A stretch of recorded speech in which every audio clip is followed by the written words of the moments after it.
Welcome to the Rugby Obsession Deep Dive. Today, we're really getting into one of the most talked about events in recent rugby history. I mean, the dramatic final match of the British and Irish Lions series. And we're looking at it through the eyes of, well, a pretty sharp critic, former Test referee Owen Doyle. His take was certainly direct. If you love digging into what makes rugby tick and you want more analysis like this, make sure you subscribe to Rugby Obsession wherever you get your deep dives. We aim to give you that shortcut to being properly informed. That's right. And our mission today really is to unpack Owen Doyle's, let's say, strong views on that final Lions versus Wallabies game. We're not just looking at what happened, but trying to understand why it provoked such a reaction.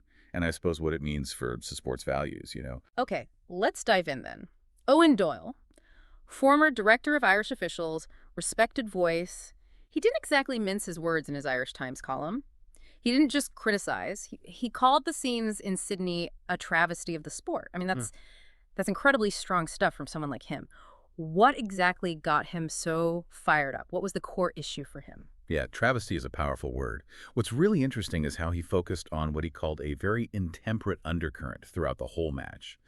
Doyle believed the whole occasion was fundamentally marred by this constant, well, he called it an exchange of handbags and verbals. It wasn't just a flashpoint here or there. Yeah. He felt it was like pervasive. And while he totally gets that both teams were desperate to win, I mean, it's a series decider, right?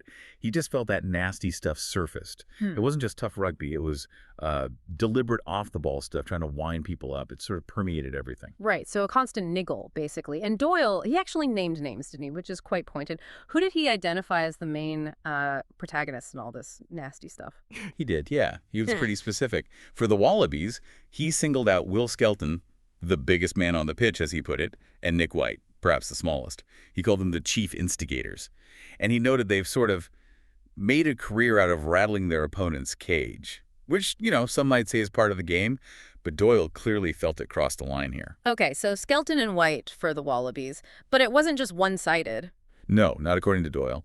He observed the Lions responded in kind. He particularly highlighted Tom Curry and Dan Sheehan for never taking a backward step. And he specifically mentioned Owen Farrell's incensed verbal outburst aimed at Joseph Suaalii. Doyle called that an awful look. So yeah, definitely a two-way street in his view, both sides feeding into it, pushing things beyond maybe what's acceptable gamesmanship. An awful look. So it sounds like a really attritional, maybe even toxic atmosphere on the pitch. He also mentioned constant sledging, faux grinning, and taunting from the start. What was his bigger worry about all this? What did he think it meant for rugby itself? Well, that leads to the key question he posed, doesn't it? He literally asked, is all this really what rugby wants to be?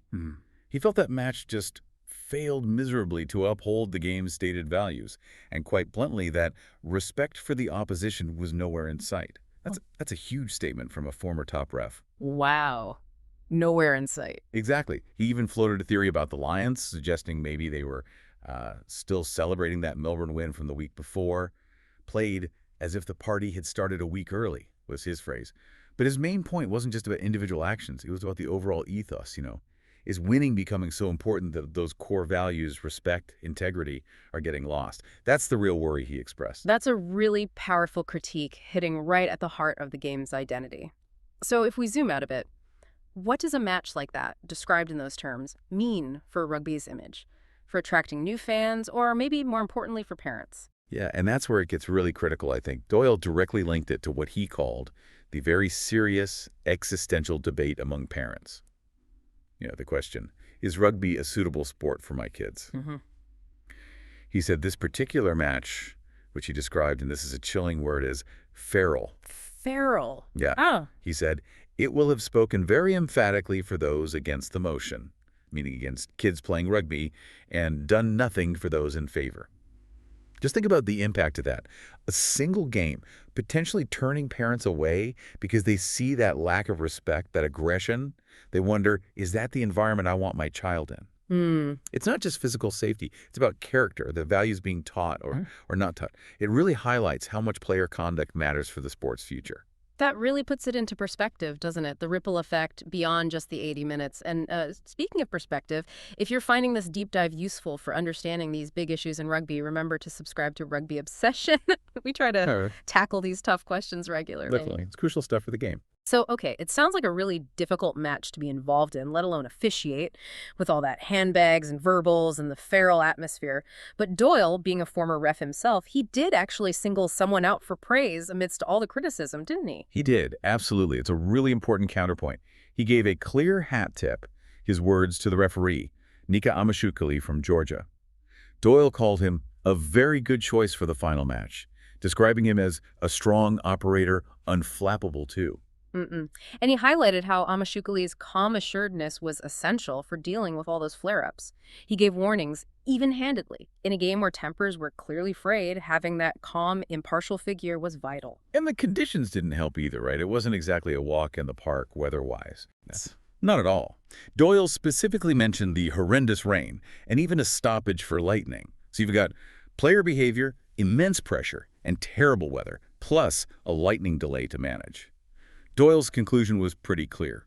It's unlikely that anyone could have done better, given the very high degree of difficulty. He suggested Amashukeli can be quietly pleased with his performance. So even in a really controversial, difficult match, good officiating can still stand out. That's reassuring in a way. It is. It shows the importance of that role, acting as sort of the guardian of the game's integrity on the field, even when things get messy. Well, this has been a really fascinating deep dive into Owen Doyle's perspective. It certainly gives you a lot to think about. Oh, what stands out to you, the listener, about all this? Doyle's critique, the player's actions, or maybe the ref's performance under pressure. We'd genuinely love to hear your thoughts. Drop us a comment wherever you're listening. Yeah, definitely. Because what this whole thing reveals, I think, is that ongoing tension in professional rugby. You've got the absolute drive to win, which is huge, versus trying to maintain those core values the sport talks about. Doyle's comments really push us to ask, what makes a rugby game good? Is it just the score, the tries, or does how it's played, the respect shown, matter just as much, maybe even more sometimes? It's such a vital conversation, isn't it? That passion, that intensity, it's what draws us in. But Doyle's critique forces us to ask, at what cost? Where's the line between competitive fire and behavior that actually harms the game's spirit? Exactly. And that's maybe something for you, the listener, to keep mulling over. How do these intense moments, even the controversial ones, Yeah. shape how we see rugby? What is the right balance between that fierce competitiveness and the spirit of the game? Yeah. It's a debate that's probably never going to fully go away. The perfect thought to leave things on. That brings us to the end of this Rugby Obsession Deep Dive. Thank you so much for listening to the Rugby Obsession Deep Dive, and we really look forward to you listening to our next episode. Make sure you're subscribed